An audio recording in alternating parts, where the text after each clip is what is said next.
5월 28일 정치부에 시작합니다. 국민의힘 당대표 선출을 위한 예비 경선에서 30대 이준석 후보가 압도적인 1위를 차지했습니다. 이른바 세대 반란 현상이 거품만은 아니라는 걸 입증한 셈이죠. 다만 초선 돌풍을 이끌었던 김웅/김은혜 의원이 탈락하면서 중진 파워 역시 건재함을 보여줬습니다. 이제 당권의 열쇠는 본 경선에서 70%로 올라가는 당원 투표 비율이 될 걸로 보이는데요. 후보 간 연합 전선도 본격화할 걸로 보입니다. 신반장, 오늘 청와대 추가 인사가 발표됐잖아요. 국민소통수석이 바뀌었죠? 네, 수석급 3명, 비서관급 5명, 총 8명이 네. 바뀌었습니다. 이 문재인 정부의 초대 청와대 대변인이었던 박수현 전 민주당 의원이 국민소통수석에 내정됐습니다. 박신입 수석은 민심수석이라는 각오로 정부와 국민들의 가교 역할을 하겠다 포부를 밝혔습니다. 네, 좋습니다. 신반장은 이제 나가서 발제 준비해요. 네. 천천히 나가고요. 류반장, 어제 저희가 이제 속보로 조국 전 법무장관이 다음 주에 이제 회고록을 낸다는 소식을 전했잖아요. 관련해서 오늘 여러 정치권 반응이 나오고 있는데 이낙연 전 민주당 대표도 입장을 밝혔죠. 네, 그렇습니다. 참으로 가슴 아프고 미안하다라면서 조국 전 장관이 기반을 놓은 검찰 개혁을 완성시키겠다고 했습니다. 자신이 어제 이제 펴낸 대담집에서 입시 제도의 불공정을 지적한 데 대해서는 조국 전 장관을 염두에 둔 게 아니다라고도 했습니다. 네, 어제는 사실 그렇게 또 많이 해석이 됐는데 네. 약간 또 톤이 달라졌군요. 좋습니다. 오늘 정치부에는요, 먼저 신반장 발제를 들어보면서 오늘 청와대 추가 인사와 당정청 협의 내용부터 짚어보고요. 국민의힘 당대표 예비경선 결과를 이어서 다루겠습니다. 여야 대선 주자들 동향과 오늘 사의를 밝힌 이용구 법무차관 얘기도 짚어보겠습니다. 그럼 먼저 신혜원 반장의 발제부터 시작하겠습니다.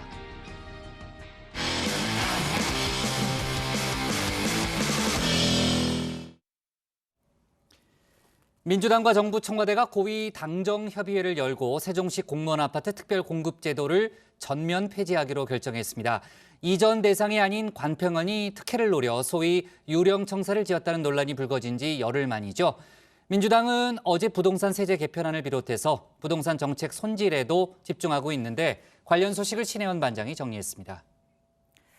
문재인 대통령이 역대 최고의 회담이라고 자평한 한미 정상회담, 실제로 효과가 있었습니다. 근 2달간 30% 초반 박스권대에 머물던 국정수행 지지율이 37%까지 소폭 올랐습니다. 잘 못한다라는 부정평가는 52%로 지난주보다 6%포인트 줄었습니다. 자, 뭘 잘했다고 봤을까요? 한미 정상회담을 포함한 외교와 국제관계가 30%로 긍정평가 이후 1위를 차지했습니다. 이어서 코로나 대처, 또 열심히 한다 순이었는데요. 자, 반대로 부정평가 이유는 1위가 부동산 등 경제가 39%, 그리고 2위는 불공정, 신뢰 부족, 소통 미흡 등 소통 관련 내용으로 11%를 차지했습니다. 자, 오늘 청와대 발제는 이 부정평가 이후 1위와 2위 관련된 정부 여당의 행보를 짚어볼까 하는데요. 자, 1위 부동산부터 시작하겠습니다. 세종시 특별공급제도 개선 관련입니다. 당정청은 이전 기간 특별공급제도가 세종시 정주 여건 개선 등 당초 취지를 상당 부분 달성했으며 특별공급제도의 전면 폐지라는 특단의 조치를 취하기로 결정했습니다. 민주당과 정부 청와대가 고위 당정청 회의 논의 끝에 세종시 공무원 아파트 특별공급 제도를 전면 폐지하기로 했습니다. 4.27 재보선 참패 이주 원인이 된 LH 투기 사태 불길이 여전한데 여기에 최근 세종시의 특혜를 받기 위해 지어진 관평원의 유령 청사 논란이 기름을 부었습니다. 부동산이 단순히 지배 개념을 넘어서 이 사회의 불공정과 부정의를 가르는 잣대가 된 겁니다. 세종시에 대한 아파트 특별 공급 제도 자체가 국민적 따가운 질책이 되고 있다는 것을 잘 알고 있습니다. 정주 여건이 안정화된 지금은 특별 공급이 오히려 특혜가 되고 있다. 또 이를 악용하는 사례까지 있다는 그런 국민적 질책을 따갑게 받아들이겠습니다. 이번 고위 당정청 회의는 문 대통령의 한미 정상회담 후속 조치 마련을 위해서 소집된 자리였는데 정작 안건에도 없던 세종시 특공 폐지라는 깜짝 발표가 나온 겁니다. 내년 대선을 앞두고 아예 부동산 특혜 시비로 불거질 만한 사안은 싹부터 잘라내겠다, 그런 의지로 읽힙니다. 자, 국민의힘을 비롯한 야 3당 세종시 특공 논란을 살펴보기 위해 국회 차원의 국정조사하자 요구하고 있는데요. 민주당은 합수본의 수사가 먼저라면서 응하지 않고 있습니다. 윤호중 원내대표는 야당은 국정조사를 요구할 자격이 없다라고까지 했는데요. 더불어민주당처럼 국민의힘도 소속 의원 전원에 대한 부동산 투기 여부 조사 적극적으로 응해야 한다. 야당도 똑같이 당당하게 조사받고 그리고 공직자들에 대한 국정조사 이야기를 꺼내는 것이 도리다라는 말씀을 드리겠습니다. 그러자 정의당 국정조사 요구는 야당이 아닌 국민들의 요구라면서 야당이 요구하면 무조건 거부하는 편협한 태도를 고쳐야 한다라고 주장했습니다.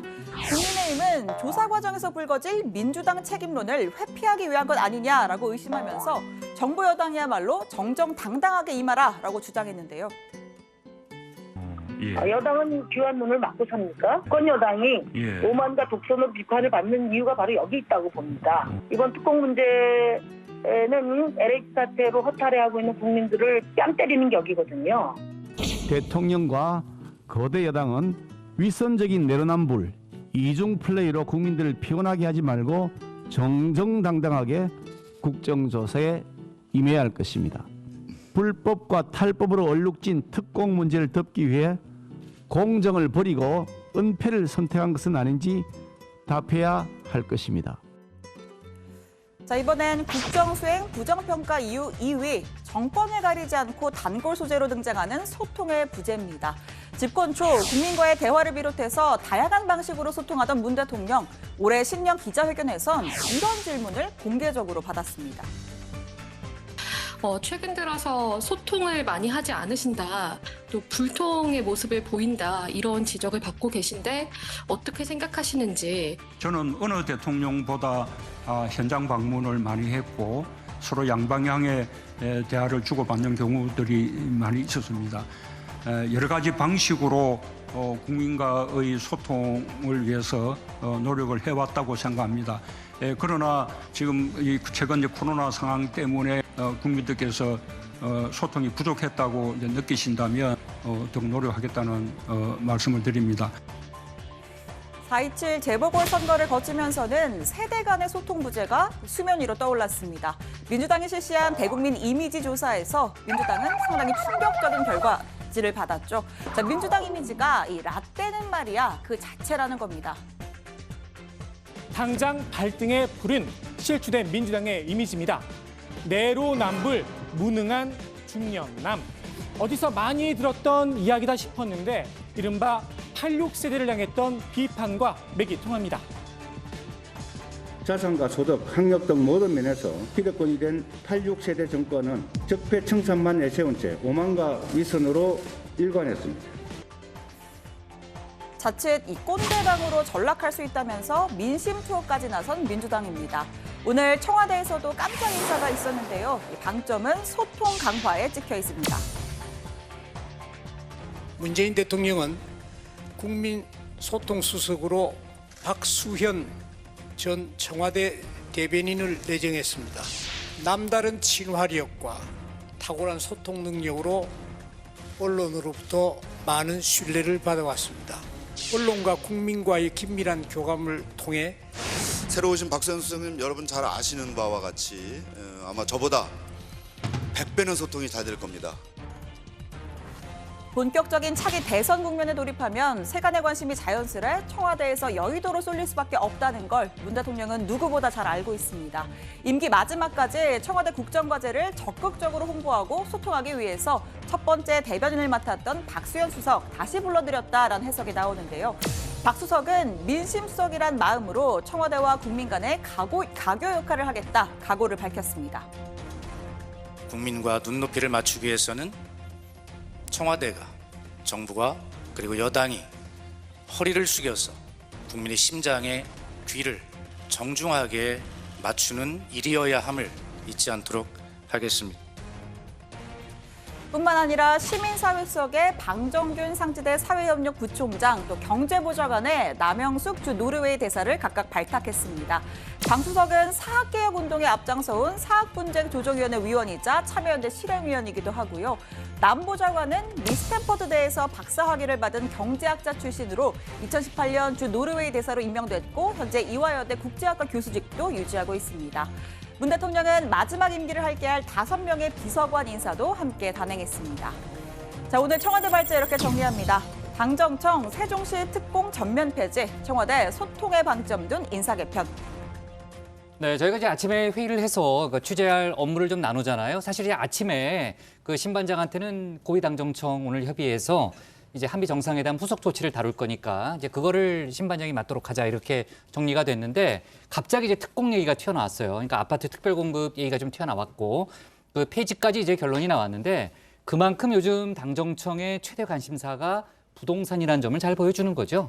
네, 그런 것 같습니다. 오늘 아침에 열린 고위 당정청 회의에는요. 송영길 당 지도부 그리고 김부겸 총리의 첫 데뷔 무대였는데요. 송영길 대표가 신임 지도부 선출 후에 첫 만남이다. 대통령이 지시한 방미 성과를 구체하기 위해서 당정이 논의를 할 시점이다. 이렇게 강조를 했습니다. 그런데 이 회의에서 전혀 다른 의제가 튀어나온 겁니다. 최근 논란이 된 관평원 유령천사, 즉 세종시 아파트를 특별 공급받기 위해서 이전 대상도 아닌 관평원이 세종시에 청사를 지으면서 그 논란이 불거진 데 대해 공무원 세종시 특공을 전면 폐지하겠다 이런 언급이 나온 건데요. 김부겸 총리가 먼저 이야기를 꺼냈고 윤호중 원내대표도 곧장 화답을 했습니다. 당에서 긴급 제안해 주신 이른바 세종시 아파트 특별 공급에 관한 문제입니다. 국민들께 큰 실망을 끼쳐드린 LH 투기 의혹에 있어 관세평가 불리한 문제로 세종시에 대한 아파트 특별 공급 제도 자체가 국민적 따가운 질책이 되고 있다는 것을 잘 알고 있습니다. 더불어민주당은 세종시 이전 기관 특별 공급의 당초 목적이 이제는 어느 정도 달성되었다고 판단합니다. 국민들께서 보시기에 필요 이상의 과도한 특혜라고 여겨지지 않도록 세종시 이전 기관 특별 공급 제도를 이제는 폐지할 것도 검토해 주실 것을 강력히 요청드리는 바입니다. 네, 조금 전에 이제 윤호중 원내대표가 폐지라는 단어에 상당히 힘을 줘서 발음하는 모습을 좀 볼 수 있었는데요. 김부겸 총리의 언급을 보면요, 박 반장. 그러니까 민주당 쪽에서 먼저 제안을 하는 것 같죠? 네, 그렇습니다. 그 회의 후에 고영진 수석 대변인 브리핑을 보게 되면요. 당에서 추가로 특공 관련 안건을 정부에 요청을 했고 개선 방안도 긴급히 정리해서 오늘 결과를 내게 됐다고 합니다. 관세평가 불리한 유령청사 의혹이 불거진 지 열흘 만에 나온 조치인데요.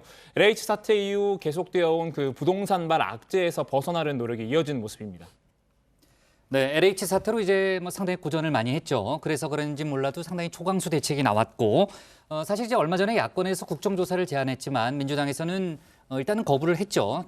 경찰 수사를 좀 지켜봐야 한다는 그런 취지였고, 오늘 민주당의 얘기를 들어보면은 아까 이제 윤호중 원내대표의 발언도 그렇고 세종시 특공제도의 목적은 다 이뤘고 이제는 부작용이 더 크니까 없애도 된다, 뭐 그런 취지로 아까 이해가 되더라고요. 네, 그렇습니다. 이 당초에 이 특별 공급 제도가 세종시로 이전하는 공공기관이나 기업 종사자들의 주거 안정과 또 보상 목적으로 2011년부터 운영이 됐습니다. 그런데 초기에는 이 세종시의 기반 시설도 좀 부족한 상황이어서 아파트 미분양 사태 막 보도가 맞아요. 되기도 했었잖아요. 그런데 이제 10년 동안 세종시에 공급된 아파트가 약 10만 가구 정도 되는데 그 중에는 결과적으로 26.4%, 4명 중 1명이 공무원 등의 이전 기간 종사자의 몫으로 돌아갔습니다.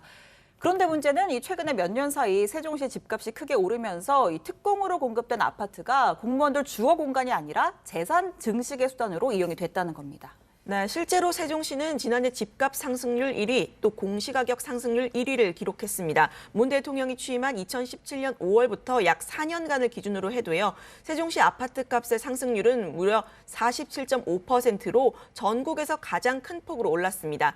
다주택 고위공직자 중에 상당수가 수도권의 한 채, 또 세종시의 한 채를 보유한 경우였습니다. 또 지난해 한창 다주택 참부진 논란이 불거지면서 청와대의 매각 지시가 이어졌을 때 다주택 공직자 19명이 세종시 특공 아파트를 매각을 하면서 이때 올린 차익이 평균 4억 원 정도에 이를 정도입니다. 경쟁이 치열할 때도 우리 아파트 절반이 공무원들한테 그냥 줬다니 우선으로. 그럼 이 사람들이 과연 살으려고 샀을까요? 우리 아파트 같은 경우도 세 되게 많거든요. 이중으로 특공을 받거나 특공을 이용해 부당한 이익을 챙기는 공무원들이 많은데 아직 드러나지 않은 케이스가 많은 것 같아 전수조사의 필요성이 있습니다. 네, 지금이라도 폐지가 옳다는 반응도 있고 또 반대로 이익 볼 사람 다 이익 본 거 아니냐, 뭐 무슨 소용이 있겠느냐라는 그런 또 비관론도 있습니다만 오늘 이제 그 수익에 대한 환수 부분도 아마 좀 논의는 됐던 것 같아요. 그러니까 이후에 어떻게 좀 진행이 되는지, 특공 폐지가 어떤 절차를 통해서 가는지 저희가 속보까지 좀 챙겨봐야 될 것 같고요. 자, 그리고 외교안보 소식을 좀 짚어보면요. 이번 주말에 서울에서 열리는 국제환경회의죠. P4G에 참석하는 각국 정상들의 명단이 공개가 됐는데 어제 저희가 예상했던 바와는 달리 바이든 미국 대통령은 참석하진 않네요. 네, 그 P4G 정상회의는 올해로 2회차를 맞는 환경 분야의 국제 정상회의인데요. 올해 개최지가 서울이고 문 대통령이 정상 토론을 주재하는 의장 역할도 맡았습니다. 어제 신반장이 발제해서 관련 영상도 좀 소개를 했는데요. 청와대에 따르면 이번 회의에 미국 측에서는 존 케리 기후특사가 참석하기로 했습니다. 근데 지난번에 이제 한미 정상회담에서요, 신반장, 문 대통령이 바이든 대통령의 화상 참석을 환영한다 이렇게 얘기하지 않았었나요? 네, 그래서 오늘 이제 좀 질문이 있었습니다. 청와대 핵심 관계자에게 미국 측이 바이든 대통령의 불참에 대해서 사전 설명을 좀 했냐 이렇게 질문을 했더니 이제 청와대 핵심 관계자가 특별한 설명이 있지는 않았고 케리 특사의 참석으로 통보를 해왔다라고 답변을 했습니다. 대신 케리 특사가 참석을 할 때 바이든 대통령의 메시지를 전달할 것으로 알고 있다라고 설명했습니다. 중국도 시진핑 주석 대신에 뭐 이건 좀 예상이 됐던 바인데 리커창 총리가 참석을 하는 걸로 결정이 됐고요. 그렇게 되면서 이번 회의를 통한 미중 정상 간의 만남은 불발됐습니다. 네, 그 일본에서는 예상대로 스가 총리 대신에 차관급 인사인 고이즈미 신지로 환경상이 참석을 하는데요. 고이즈미 전 총리의 아들입니다. 아, 알죠. 그러니까 한때 이제 차기 총리로 거론됐던 인물이죠. 네. 원래 그 좀 총리 후보로 거론이 됐다가 그 환경상직을 수행을 하면서 좀 이색적인 행보를 좀 많이 보여가지고 맞아요. 지금 좀 거리가 전에 멀어졌습니다. 한번 그 조반장이 발췌하지 않았었나요? 네. 혹시 기억하세요? 그럼 환경상 네. 별명이 뭔지? 별명 알죠. 그 펀쿨 뭐 있잖아요. 그거 네, 있잖아요. 맞습니다. 일본이나 우리나라에서 뭐 펀쿨 색좌로 이렇게 알려져 있거든요. 그러니까 예. 펀하고 쿨하고 섹시하게의 줄임말이라고 하는데 그 재작년 기후행동회의에서 한 이 발언 때문입니다. 한번 들어보시죠. Issue like climate change. It gotta be fun. It gotta be cool. It gotta be sexy too. 네, 근데 다시 봐도 좀 이해가 안 되는데 저게 도대체 무슨 말이죠? 그래서 기자들이 곧장 다시 물어봤거든요. 네. 그때 그러니까 도대체 쿨하고 섹시한 태도가 구체적으로 어떤 것이냐 이렇게 글쎄 물어봤더니만 말이에요. 네. 어떤 의미인지 설명한 것 자체가 섹시하지 않다. 이런 답변이 돌아왔다고 합니다. 아, 이제 기억납니다. 그때 조반장이 한번 얘기했던 거 기억이 나네요. 네, 아무튼 뭐 차기 총리 후보군에서 멀어졌지만 뭐 여전히 환경상 자리에 있는데 이번 P4G 회의에서는 영상 메시지를 통해서 참석할 예정이라고 합니다. 아, 그래요? 네. 좋습니다. 참 박 반장 다음 발제죠? 네. 빨리 나가요. 네, 좋습니다. 상당히 파격적인 사람이네요, 그죠? 네, 좋습니다. 신 반장 그 주말에 P4G 회의 좀 챙겨요. 네, 그래도 월요일에 쿨하게 다뤄야 되니까. 챙겨보겠습니다. 좋아요, 좋습니다. 자, 오늘 청와대 발제 이렇게 정리하겠습니다. 부동산 불길 번질라 당정청 세종시 특공 전면 폐지로 제목을 잡겠습니다. 다음은 박준호 반장의 발제입니다.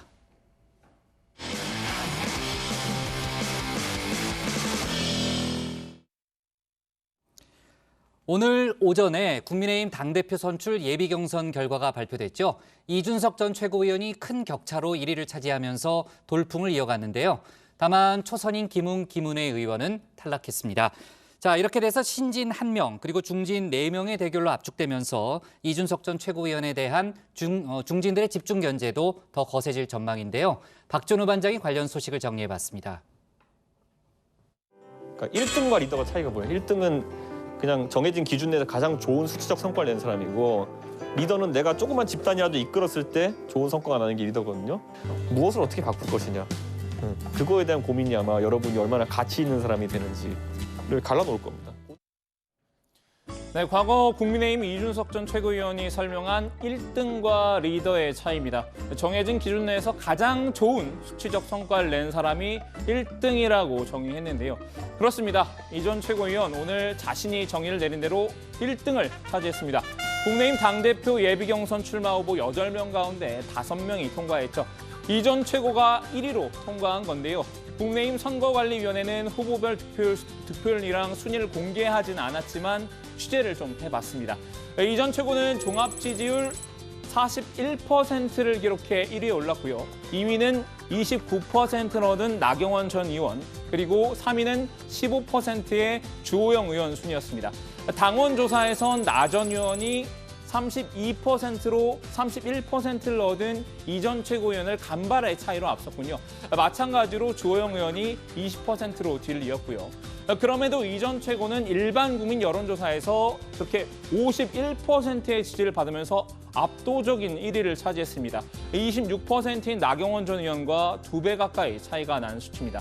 그간 여론조사에서 확인된 세대교체론 돌풍 현상을 입증한 셈인데요. 이 전 최고의 2030 청년층 맞춤 전략이 먹혔던 걸까요? 이대남, 이른바 20대 남성들이 주요 구독층인 월간지입니다. 일명 군인 필독 잡지로 알려진 맥땡인데요. 복국장이 생각한 커피 브랜드 아닙니다. 맥땡의 표지는 대부분 여성 모델들이 장식했는데, 하지만 과거 이 전 최고가 표지에 등장해서 화제가 됐던 바 있습니다. 2019년 이 8월호인데요. 2년 가까이 지난 지금 이번엔 맥땡 홈페이지 첫 화면에 이 전 최고가 저렇게 떡하니 떠 있네요. 과연 맥땡 표지 모델 출신의 국민의힘 당대표는 탄생할 것인가?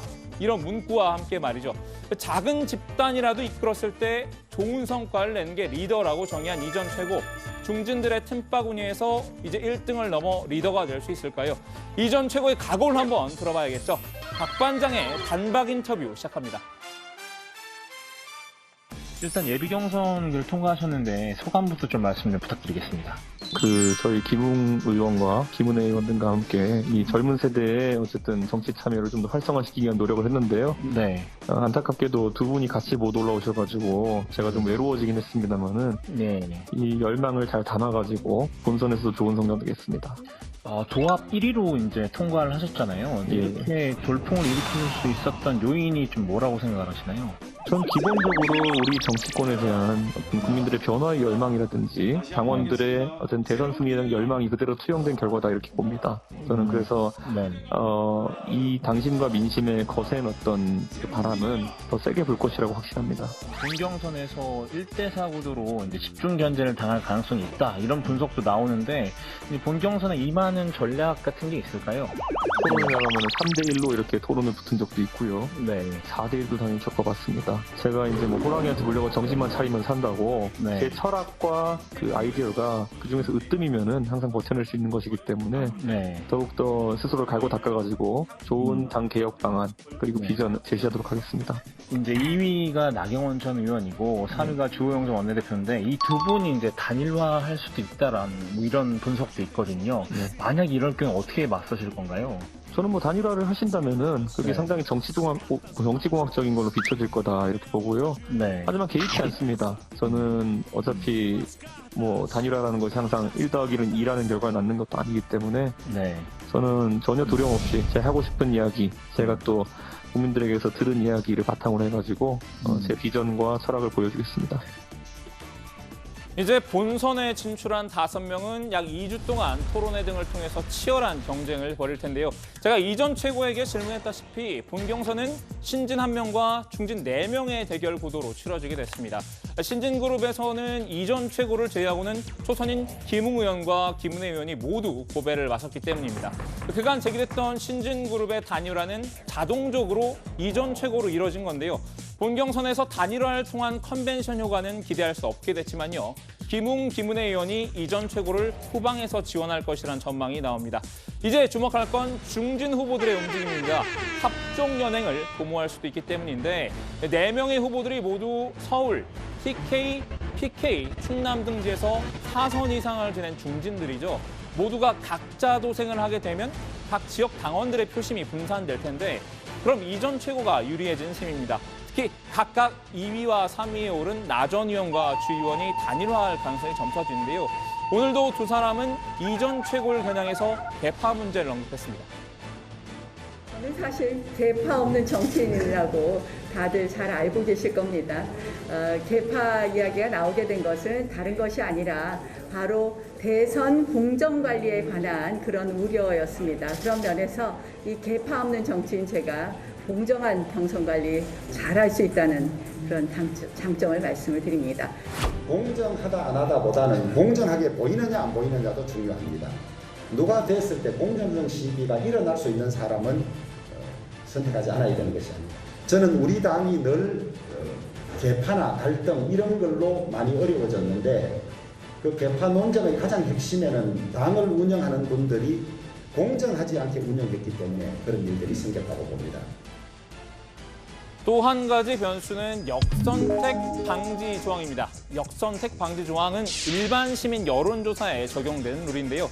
국민의힘 지지층과 무당층만으로 표본을 한정해서 여론 왜곡을 막겠다는 취지입니다. 국민의힘은 이 조항을 예비 경선에 이어서 본 경선 때도 적용하기로 했습니다. 우리 당대표를 뽑는 선거이기 때문에 당대표는 사실 당에서 뽑는 게 원칙 아니겠어요.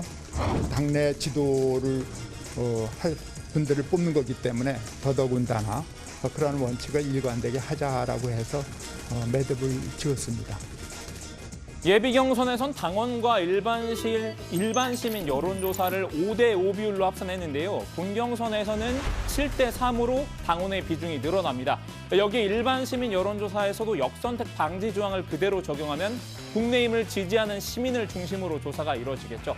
한마디로 당심의 향방이 예비 경선에 비해서 더 중요해진다고 볼 수 있습니다. 예비 경선 당원 조사에서 이 전 최고가 물론 선전하긴 했지만 아까 나 전 의원의 밀린 결과 앞서 보셨죠. 나 전 의원의 조직력 역시 무시할 수 없다는 방증입니다. 비록 이 전 최고가 예비 경선에서 큰 격차로 1위를 차지하긴 했어도 본 경선 결과는 안개 속인 이유입니다. 자, 오늘 야당 발제 정리하겠습니다. 명선 돌풍 이준석 예비 경선 1위로 통과. 중진 후보 4명 합종 연행 변수. 네, 일단 그 본격적인 얘기를 하기 전에요. 조금 전 들어온 속보부터 하나 정리해 볼게요. 전에 이제 주한 벨기에 대사 부인이 옷가게 직원을 폭행한 혐의로 상당히 논란을 빚었죠. CCTV도 공개가 됐고 조금 전에 나온 속보를 보니까 벨기에 외무부가 주한 대사 경질을 결정했다는 그런 내용입니다. 로이터 통신의 보도고요.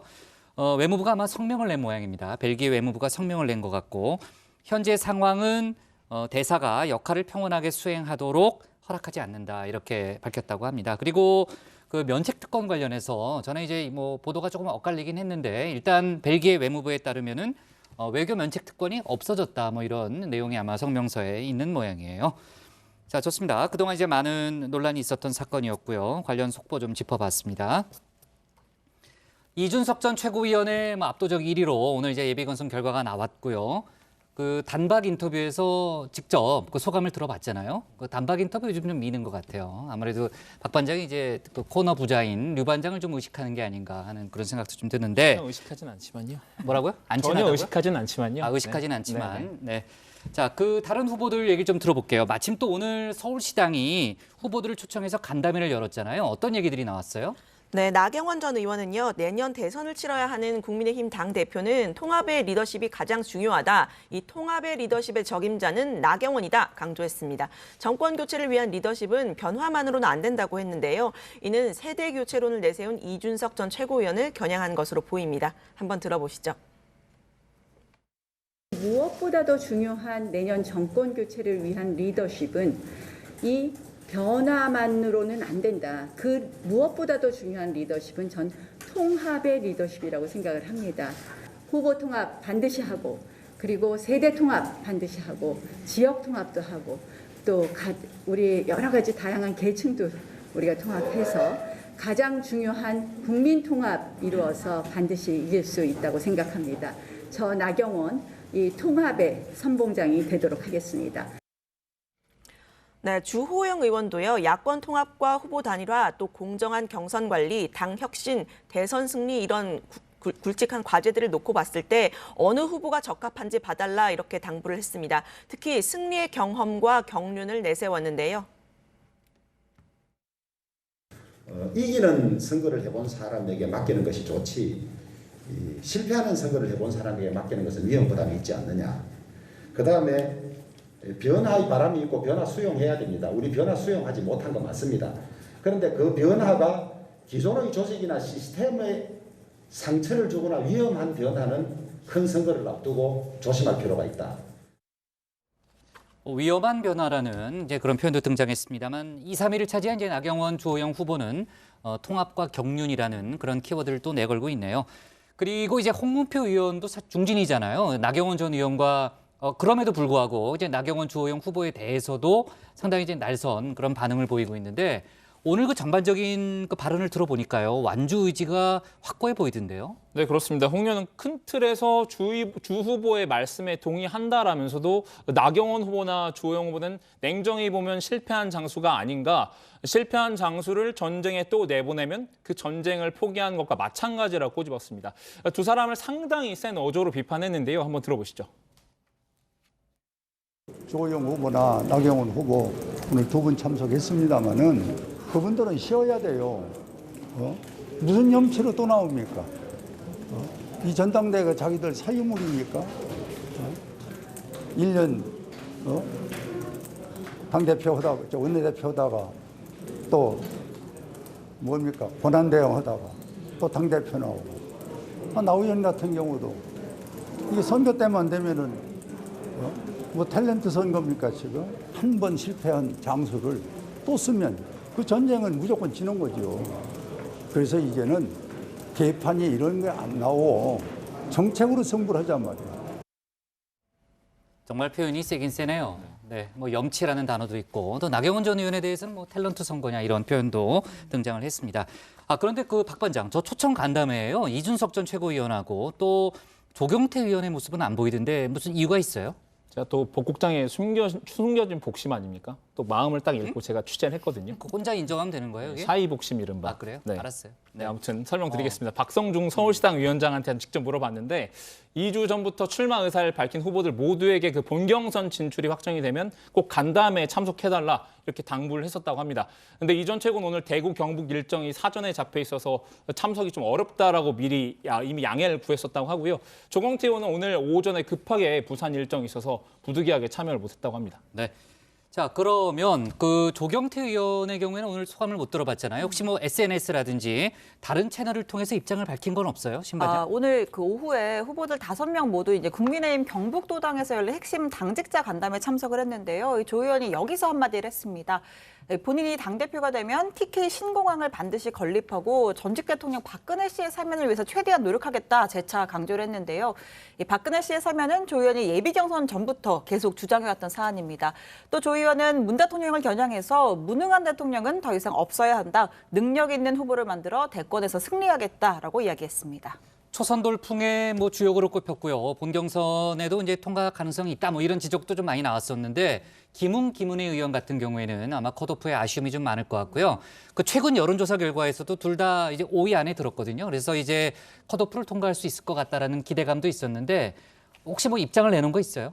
네, 두 사람 모두 결과를 좀 수용을 하면서요. 변화를 향한 노력을 다짐했습니다. 예비 경선 결과 발표 직후에 김은혜 의원은 페이스북을 통해서 결과를 겸허히 받아들인다. 축제는 계속돼야 한다면서 변화의 바람을 멈춰 세울 수는 없다고 적었습니다.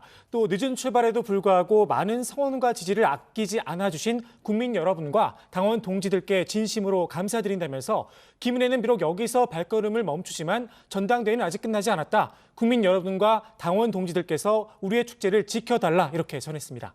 네, 김웅 의원도요. 그동안 성원해 주신 여러분께 감사드린다. 예비 경선을 통과한 후보님들 축하드린다. 낙선한 두 후보님들 수고하셨다라면서 국민 여러분과 당원 동지들께서 우리의 축제를 지켜달라 이렇게 당부를 했습니다. 국민에게 짜릿한 감동을 주는 국민의힘이 되도록 계속 노력하겠다고 덧붙였습니다. 네.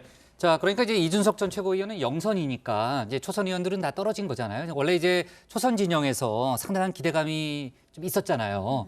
오늘 그 결과에 대해서 어떻게들 분석하고 있나요? 네, 이 두 사람은 경선 룰의 피해자다 이런 반응, 경선 룰의 피해자다 이런 반응이 있었는데요. 김웅 의원은 호남 출신이고 또 김은혜 의원은 2030의 지지가 더 나올 텐데 이번 예비 경선 선거인단 구성이 사실상 2030을 배제한 거 아니냐 이런 불만입니다.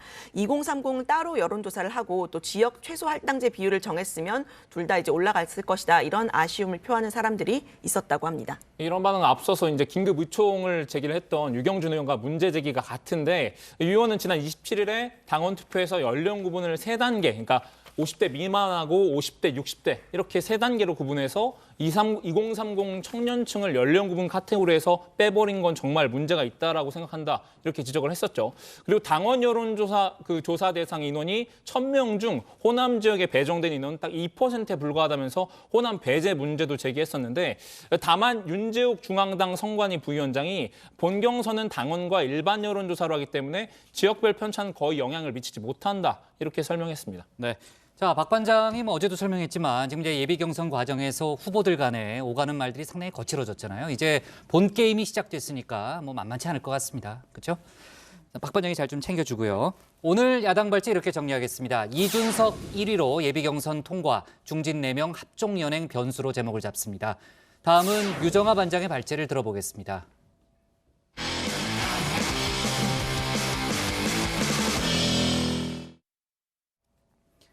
이재명 경기지사가 오세훈 서울시장의 안심소득은 낡은 발상이라고 비판했습니다. 이 지사에 쏠린 당내 주자들의 비판을 우회적으로 반박했다는 분석이 나오고 있는데요. 그리고 어제 조국 사태를 비판한 듯한 내용이 담긴 책을 출간했던 이낙연 전 대표는 조 전 장관의 회고록 출간 소식이 전해지자 좀 톤을 바꿨죠. 어떤 얘기인지 류정아 반장이 정리했습니다. 민당 대선 경선 룰에 따르면 6명만 공선행 티켓을 거머쥘 수 있는데요. 1등의 숙명이라고 할까요? 비주류의 피해라고 할까요? 1대 9의 싸움을 피하긴 어려워 보입니다. 네, 여권의 대선 구도 이재명이냐 반 이재명이냐 구도로 굳어지고 있죠. 이렇게 화살이 이재명 지사에게 쏠렸는데요. 특히 이 지사의 트레이드마크 기본소득에 비판이 집중되고 있습니다. 국민 한 사람에게 한 달에 50만 원을 준다고 해도 1년에 300조가 들어갑니다. 그러면 우리나라 1년 예산이 556조니까 예산의 절반보다 훨씬 더 많은 돈이 필요하다. 이런 이야기죠.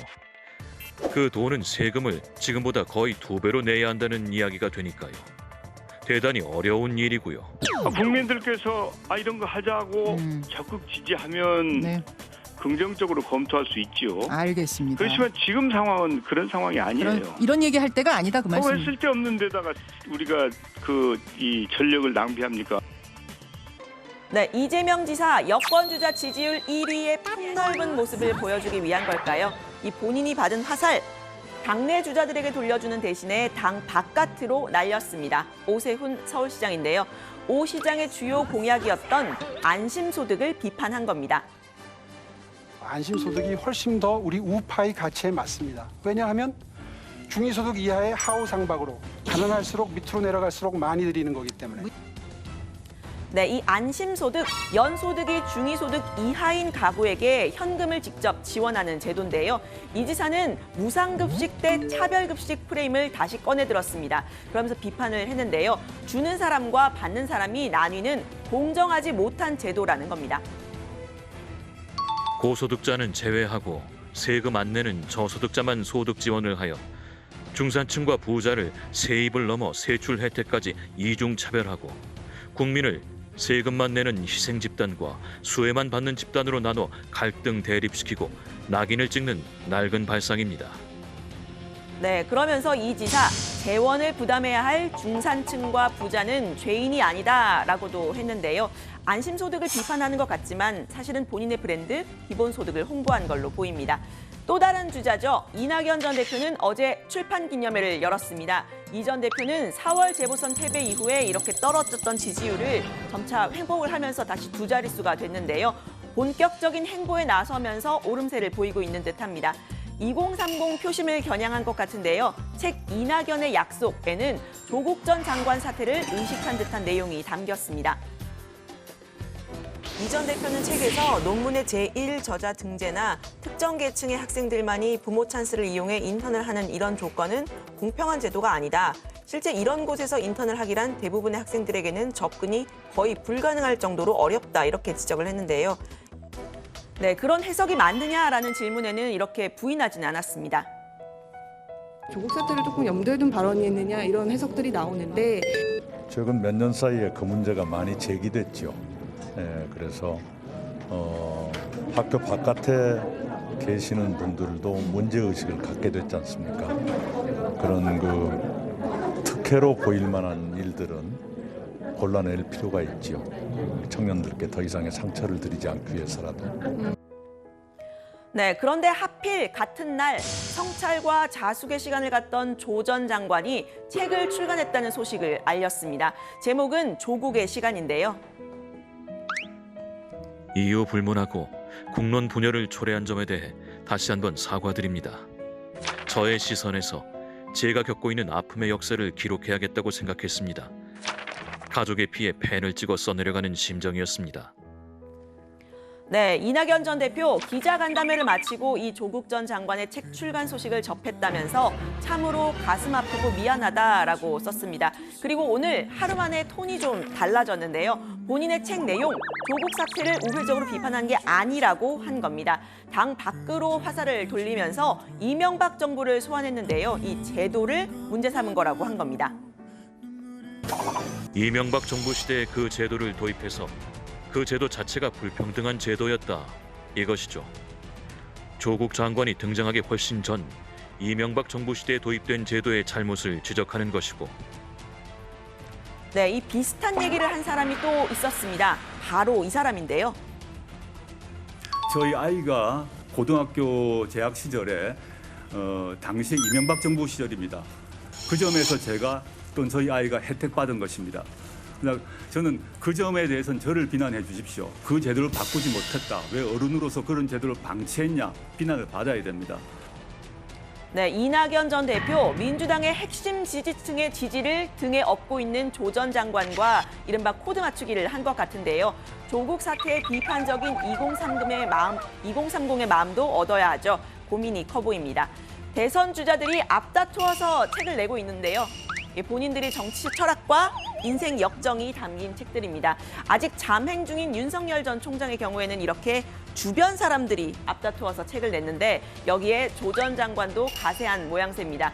덕분에 조 반장은 곧 독서왕이 될 것 같은데요. 책 좀 구해서 읽어봐요. 조 반장이 구해서 읽어봐요. 내일 읽어봐야죠. 책 소개를 해야 될 거 아니에요. 네. 네, 아무튼 이 조 전 장관의 책을 유난히 반긴 사람이 있었습니다. 바로 추미애 전 장관입니다. 조국의 시련은 개인사가 아니라면서 이 책 조국의 시간은 우리의 이정표가 돼야 한다라고 했습니다. 여기서 우리는 검찰개혁을 내세우고 있는 이 촛불 시민들인 듯한데요. 최근 윤석열 전 총장의 지지율이 오르면서 덩달아 추 전 장관의 공개 행보도 많아지고 있죠. 오늘은 유튜브 열린민주당TV에 출연을 해서 대담을 갖기도 했습니다. 앞으로 더 활발하게 나서겠다 이런 뜻을 밝히기도 했는데요.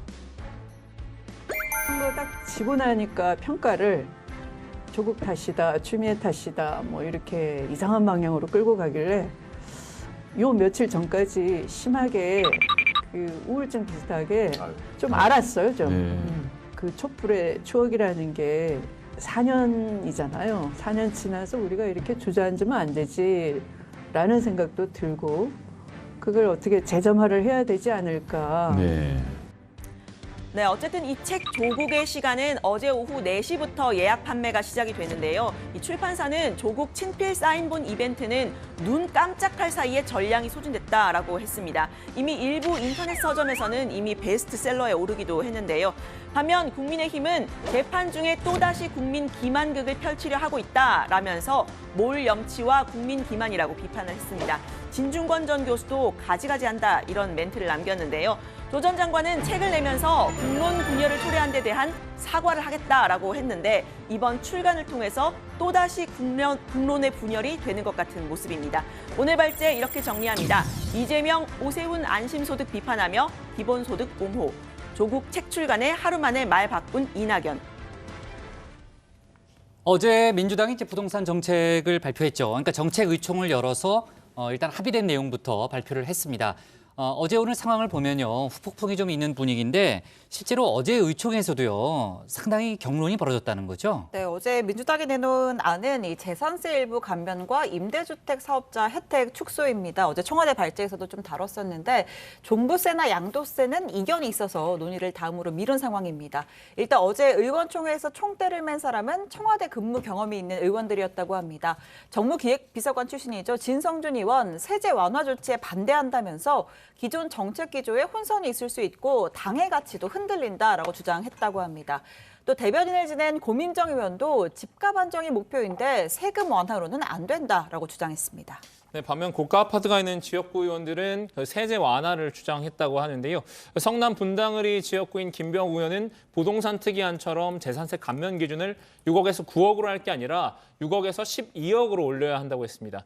서울 아파트 중위가격 11억 1,123만 원 이상의 주택을 보유한 중산층도 보호해야 한다는 주장입니다. 국토교통부 관료 출신 정일영 의원은 올해 서울에서 종부세 과세 대상에 든 아파트는 전체의 25%다.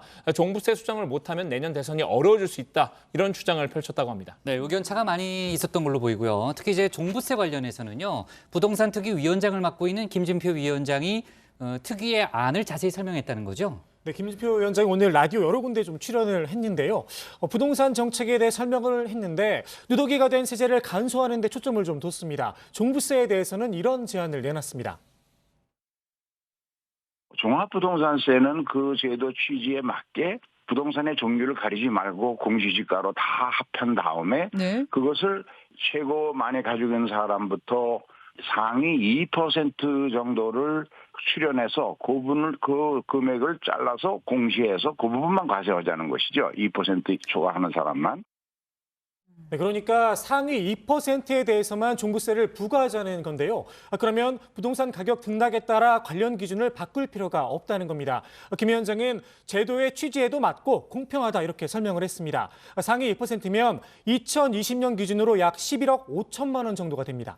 네, 김 위원장은 양도세 완화도 제안을 했는데요. 이 특위에서 제안한 안은 1가구 1주택자가 집을 팔 때 비과세 기준 금액이 현재 9억 원인데 이걸 12억 원으로 높이자는 거였다고 합니다.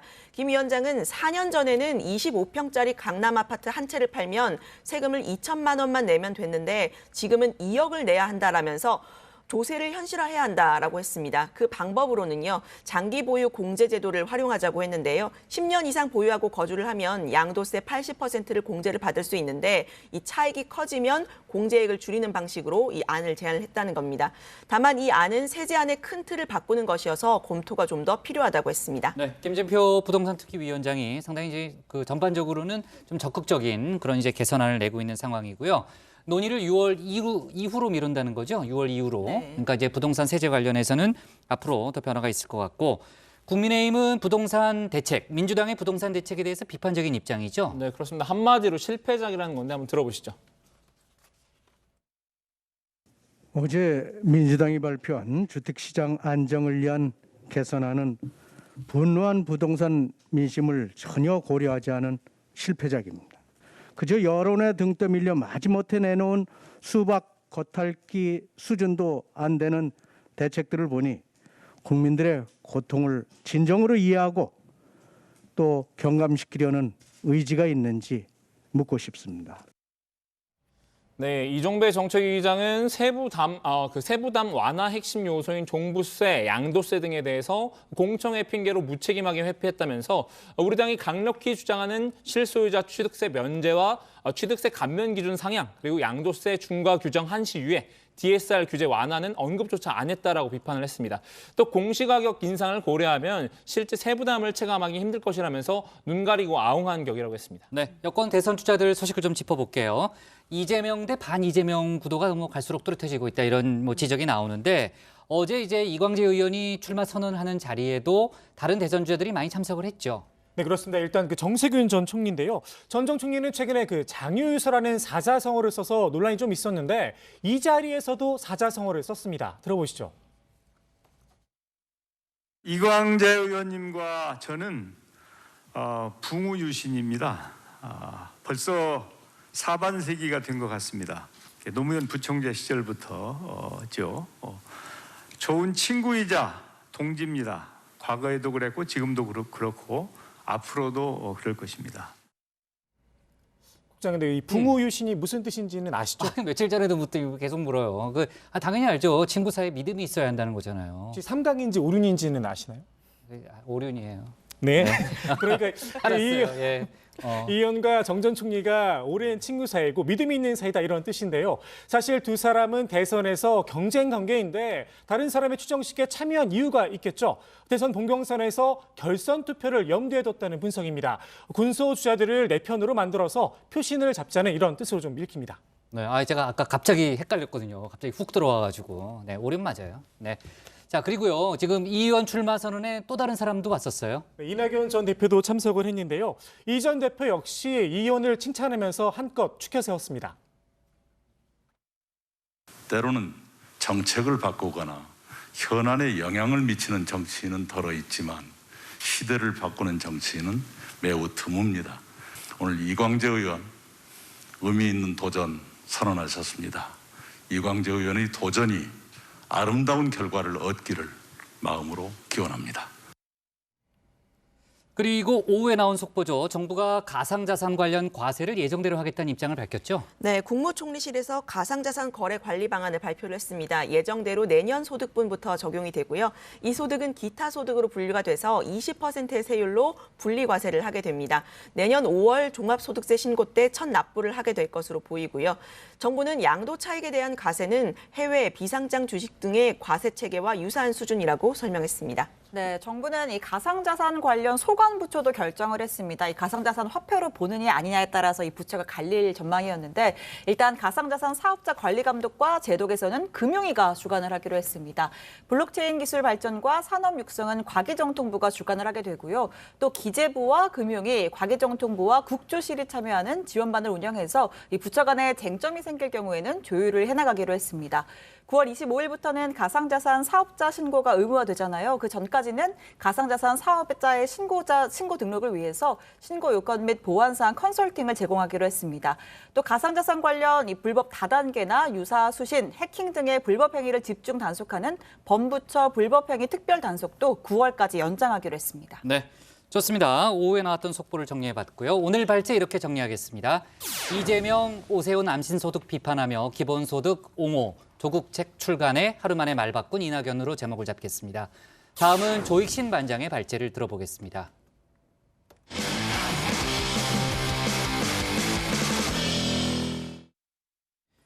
택시기사를 폭행했다는 혐의를 받고 있죠. 이영구 법무차관이 오늘 사표를 제출했습니다. 앞서 경찰이 이 차관의 폭행 사건을 내사 종결하면서 봐주기 논란이 제기됐었는데요. 당시 사건을 수사했던 서초경찰서가 이 차관이 유력 인사라는 점을 알고 있던 것으로 최근 확인이 됐습니다. 관련 내용을 조익신 반장이 정리했습니다.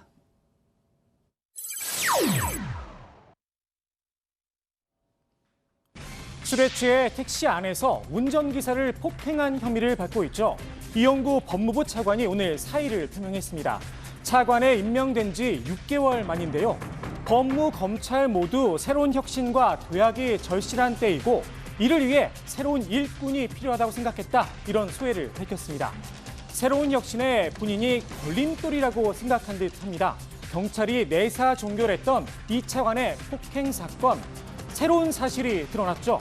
처음 사건을 수사했던 서초경찰서, 이 차관을 변호사로만 알고 있었다 이렇게 설명을 해왔는데요. 경찰의 진상조사 결과 거짓말로 드러났습니다. 당시 공수처장 후보로 언급되는 인물이다 이런 내부 보고서가 있었던 걸로 확인이 된 겁니다. 담당 현사과장은 직접 인터넷 검색까지 했다고 하는데요. 운전 중인 운전자 폭행은 특가법 적용 대상인데도 서초소가 사건을 종결한 이유, 정말 봐주기가 아니었을까요? 폭행 사건 이튿날 이 차관이 직접 서초소를 찾았던 사실도 확인이 됐습니다. 택시에 두고 내린 유실물을 찾아갔다고 하는데요.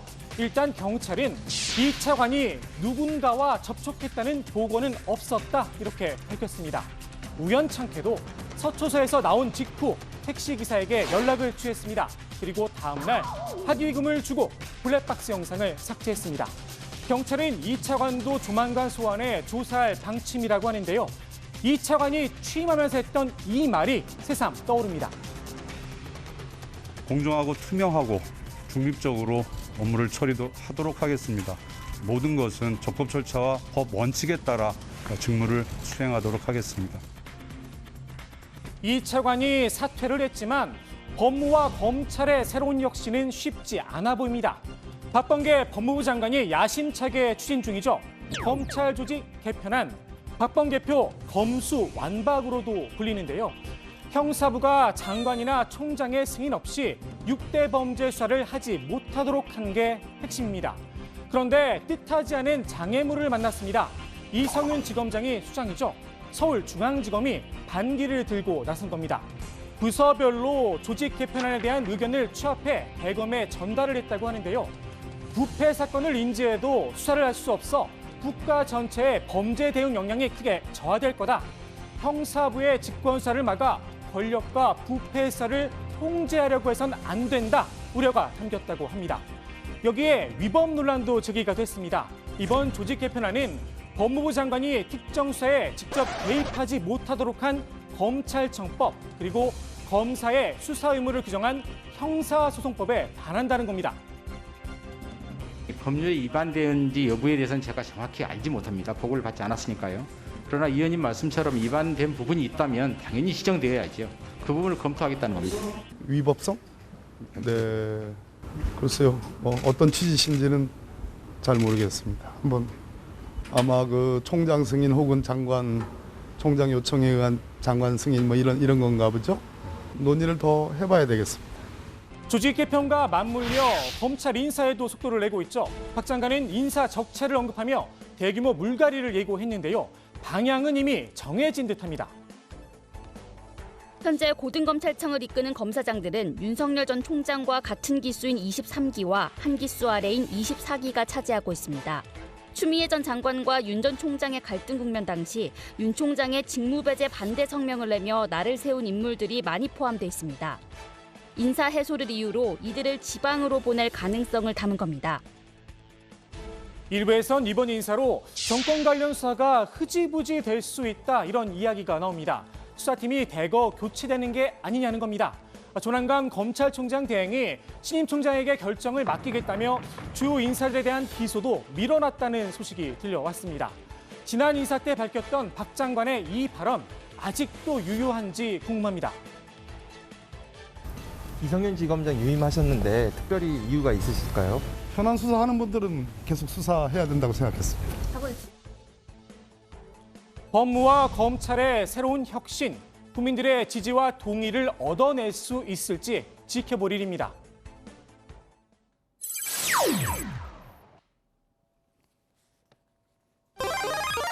대선 공부에 한창인 윤석열 전 검찰총장, 이번엔 블록체인 개발업체를 방문했습니다.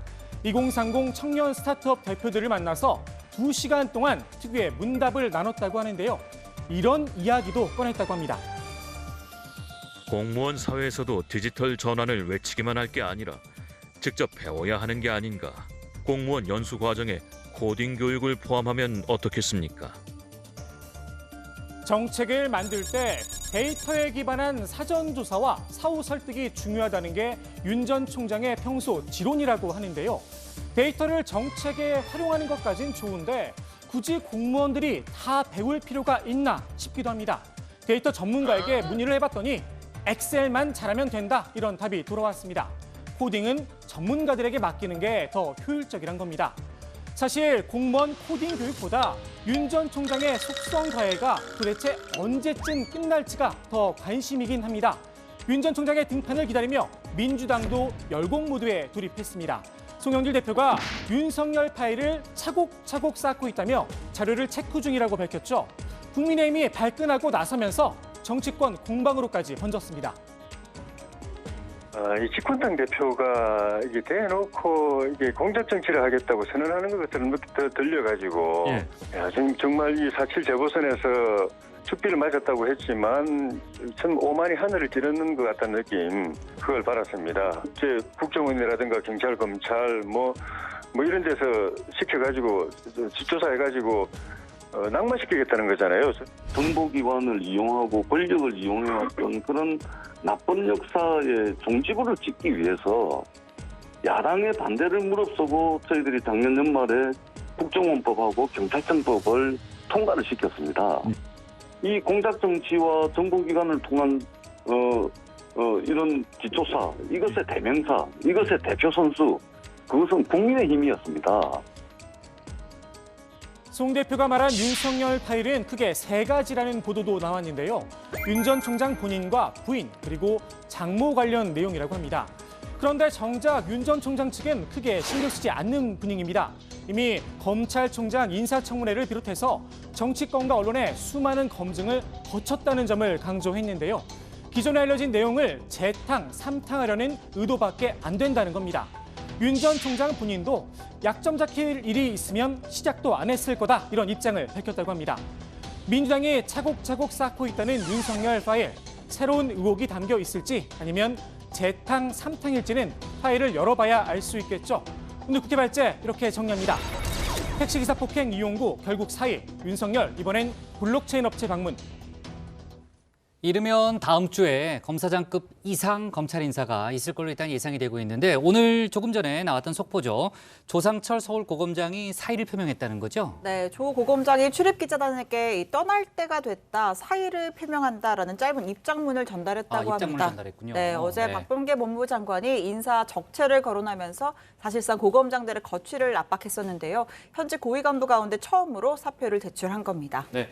조상철 고검장이 김호수 검찰총장 후보자보다는 후배죠. 그렇습니다. 이 조 고검장이 23기입니다. 네. 사법연수원 23기인데 연수원 20기인 김호수 총장 후보자보다는 3기수 후배입니다. 다른 고검장들과도 좀 기수는 비슷한데 지난번에 이제 검찰총장 후보자가 4인으로 표였을 때 김호수 네. 후보자 빼고는 23기 4기였거든요. 그렇죠. 그때는 이제 고검장 자리에서 물러나지를 않았었습니다. 그런데 검찰 인사위에서 고검장과 검사장급을 구분하지 않고 인사를 내는 방안을 논의했다라는 게 알려지면서 상황이 좀 바뀐 건데요. 일부 고검장을 기존 검사장급 보직으로 발령을 내면서 이 기수 역전 등의 소위 망신주기에 나설 수 있다라는 이야기가 나온 겁니다. 조 고검장이 사표를 낸 이유 이와 무관치 않다는 분석입니다. 네, 그런 분위기라면 이제 사표를 내는 고검장들이 더 나올 가능성도 있어 보이네요. 자, 그리고 문재인 대통령이 어제 국회에 다음 주 월요일까지 김호수 후보자에 대한 인사청문 보고서를 보내달라고 다시 요청했잖아요. 지금 이제 정치권에서는 뭐 여야 간에 협상이 잘 진행되고 있지는 않은데 국민의힘에서는 청문회를 다시 개최해야 된다는 그런 입장인 거죠? 네, 국민의힘은 그 즉각 청문회를 다시 개최해야 한다, 수용을 해야 한다라고 목소리를 높였다고 합니다. 민주당 김용민 최고위원의 막말로 청문회가 파행된 뒤에 청와대가 인사청문 보고서 재송부를 요청하자마자 민주당이 기다렸다는 듯 청문회를 열지 않겠다라고 통보를 했다면서 파행을 유도한 것으로 보인다고 주장하기도 했는데요. 국민의힘은 김용민 의원의 사과도 요구했습니다. 한번 직접 들어보시죠. 국회 인사청문회를 무력화시키기 위해 의도된 막말과 동료 의원에 대한 차마 입에 담을 수 없는 흠집내기 발언으로 일관했던 김용민 의원의 정중한 사과와 재발 방지 약속을 요구합니다. 만약 김용민 의원의 사과가 없으면 우리 당은 국회 윤리 제소 등을 통해 비정상적인 국회 운영의 기본을 바로잡아 나갈 것입니다. 국민의힘은 이제 김용민 최고위원의 발언을 아예 뭐 막말로 규정을 하고 지금 이제 공세를 펼치고 있는 거고요. 김용민 최고위원은 국민의힘 조수진 의원이 사과해야 한다는 그런 입장인 거죠? 네, 그렇습니다. 김 최고위원은 국민의힘이 반성하는 모습을 보여야 한다면서 역공에 나섰는데요. 전관 비리에 대한 정당한 문제 제기를 하고 있는데 조수진 의원이 발언권도 없이 욕설에 가까운 막말을 하고 거기에 대해서 제가 제지하는 발언을 했던 것이다 이렇게 밝힌 겁니다. 조 의원이 다른 민주당 의원을 폭행했다는 주장도 했는데요. 한번 들어보시죠. 국민의힘과 조수진 의원은 그 회의가 정해된 이후에 우리 당 의원에게 몸싸움을 통해서 동료 의원인 우리 당 의원에게 멍이 들 정도의 폭행을 가했습니다. 이런 사정들이 먼저 사과를 해야 되고 국민의힘이 반성하는 모습을 보여야 할 것입니다. 사실 이제 그 법사위가 파행된 뭐 가장 결정적인 계기가 이제 김용민 최고위원이 유상범 의원의 그 뭐 정관 특혜 뭐 의혹 부분을 이제 꺼내면서 그렇게 된 거잖아요. 근데 지금 경찰이 유 의원에 대한 수사를 시작했다는 거죠? 네, 그 서울경찰청 반부패 공공범죄수사대가 어제 유상범 의원을 범인 은닉교사 등 혐의로 고발한 이낙연 환자권익연구소장을 불러서 조사를 했다고 밝혔습니다. 이 소장은 지난 2016년 성형외과에서 이른바 유령수를 받다가 숨진 고 건대희 씨의 어머니인데요. 청문회에서 김용민 의원이 틀었던 보도를 보고 지난 3일 유 의원을 경찰에 고발했다고 합니다. 2018년 4월 달에 파주병원에서 환자 2명이 사망했는데 자격이 없는 사람이 수술을 했죠. 그런데 검찰 정관 변호사가 서류 조작이랑 명의상의 의사를 매수해서 돈을 줘서 그 사람이 수술했다고 하자 이렇게 조언을 하는 것들이 보도가 됩니다. 이 정관 변호사가 바로 유 의원인데요. 경찰은 유 의원이 거짓 증언을 조언했던 자리에 함께 있었던 병원 관계자를 불러 조사를 했습니다. 또 유 의원이 당시 현금으로 받은 수임료에 대해서도 수사 중이라고 합니다. 유 의원은 착수금 명목으로 받은 현금 7,500만 원을 돌려주고 계약을 해지했다면서 관련 의혹을 부인하고 있습니다. 이것은 사건을 선임하기 전에 상담을 하는 단계였고 그 이후에 사건 수임도 그 이후에 수임한 사건도 나중에는 사임했고 경찰 수사 단계에서부터 전혀 변론 과정에 관여를 한 바 없습니다. 그리고 그 사건은 실제 제가 나중에 공소장을 확인해 보니 관계된 세 사람이 다 무면허 의료행위 부분으로 이미 기소가 돼서 재판을 받고 있습니다. 즉 사건과 관련돼서 어떤 역할도 없고 관여도 없는 부분이고 그러한 상황인데. 네, 오늘 정치부 회의는 여기까지 할게요. 정치부 회의, 새로운 정치부 회의, 선을 보일 날이 다가오고 있습니다. 자, 좋습니다. 저희는 다음 주 월요일 저녁 6시 20분에 다시 찾아뵙겠습니다. 네, 기대가 커요. 네.